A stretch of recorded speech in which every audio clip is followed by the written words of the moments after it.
we call this supply curve. Any question? If no more question, then please draw this supply curve. So this is individual class participation individually. So I'm going to give you 5 minutes. Please draw this individually. Your time starts now. So those who are watching online, please pause the video. Meanwhile, I'm just pausing the recording here, and I will be resuming the recording after 5 minutes. Okay, class. So I have received your class activities. So mostly how we are going to do that? We put the price on the y-axis, quantity on the x-axis, and it should be like this, right? So you practically experience that supply curve is upward sloping. Well done. So similarly, we talked about movement along the curve in the demand and the shift in the demand. So same principle apply here with the supply as well. So if there is a change in quantity supplied and the reason is just price, then we say this along the curve, right? The change in quantity supplied caused by change in price of the quantity supplied. We call this movement along the curve. So in that case, you do not have to make a new supply curve. So back to your curve here, your class activity here. So if the price change, right now if the price is 25 and you are supplying 400 quantities of stuffed animals. What if the price changes to 40? You just move from point E to H, simple. So you do not have to make a new curve, new process of making graph. Just on the same curve, like here, when the price was 1, quantity supplied was 1, here, A point. When the price is 3, now you are supplying 5, so that is the B. C part here. So you just move from A to C. You don't have to make a new curve. The same principle apply here. If there's a change in quantity supplied, but the reason is just price, nothing else. Movement along the curve.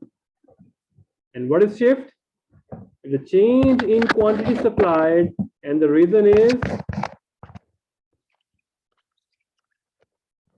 not price, some other factors. We call this, some other variables, we call this shift in supply curve.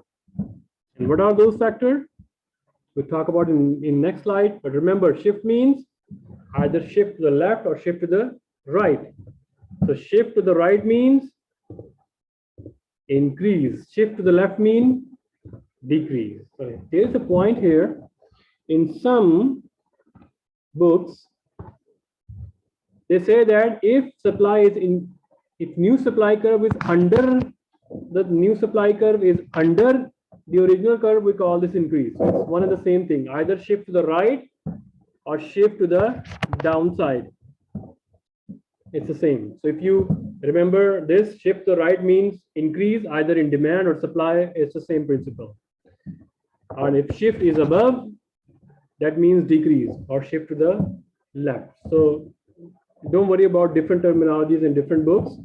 Just remember that increase means shift to the right, your right, and decrease means shift to the left, your left. So what are those factors? These are input prices, technology, expectation, and number of sellers. So we just go here one by one. Input prices. What do we mean by input prices? Input prices means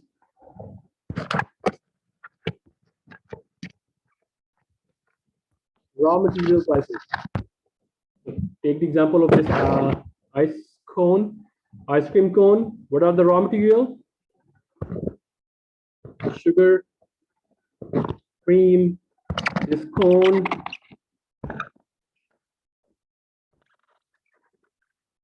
right?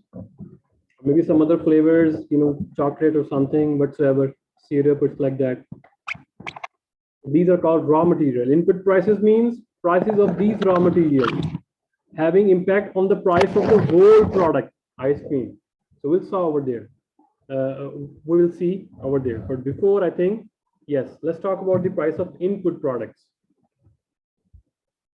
So input prices, like I told you, if we are making ice creams, which requires sugar, machine, building, labor, cone, flavors, colors, right? So these are called price of input goods or input prices. So remember, when price of input goods or input prices rises, quantity supplied.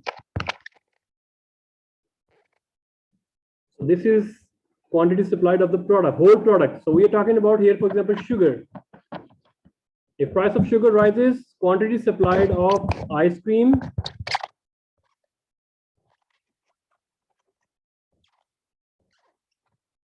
decreases. Why is that?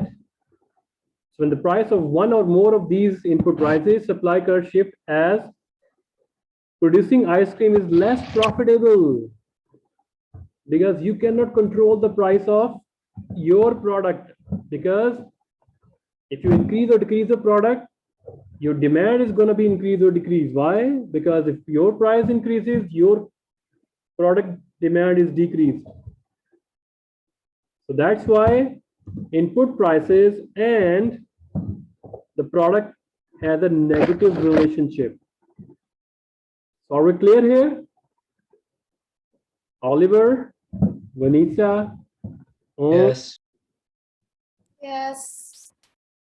Nicholas, Nana, Yes. Jan, Lancelot, got your thumb. Yes, sir.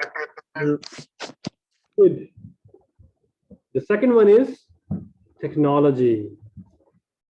So technology, of course, if you install a new technology, price of the market of your product is the same. That is the final price of your whole product. But you are producing more. Why? Because you introduce a new technology, right? So new innovations or innovation requires less worker, which means your cost is decreased. When your input prices is decreased, you supply more. That is the opposite. But we have a whole new variable technology. Remember, technology always increases the quantity supplied.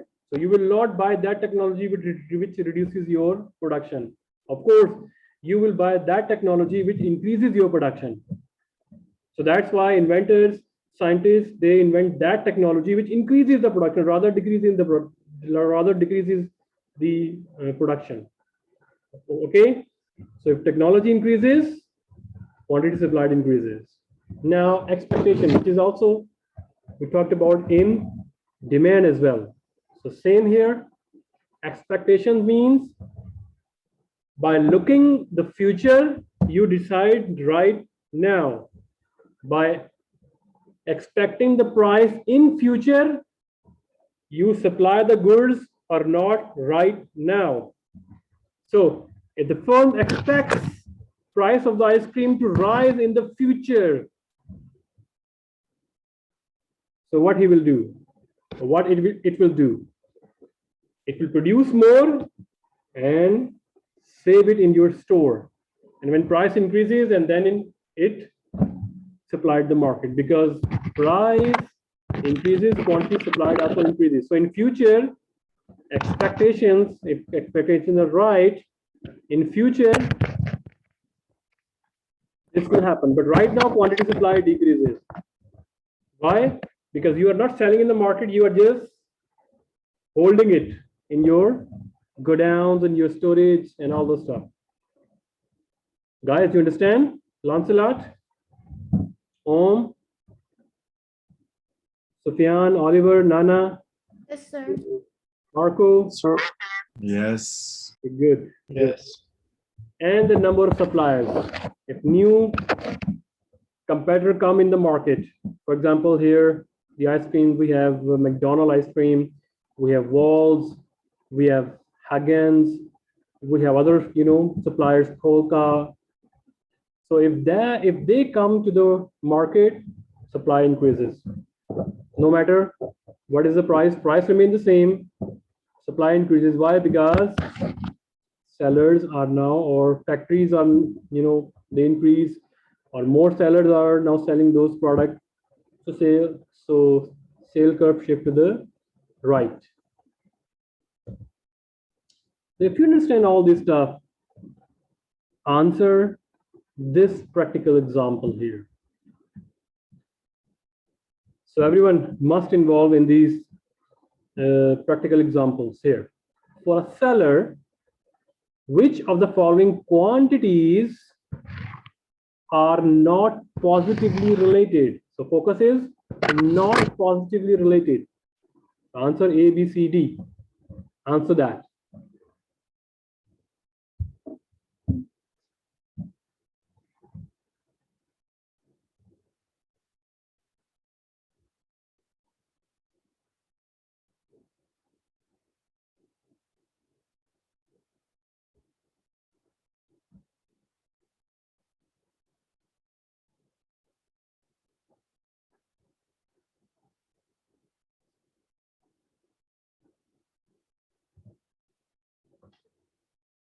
So what is the answer here?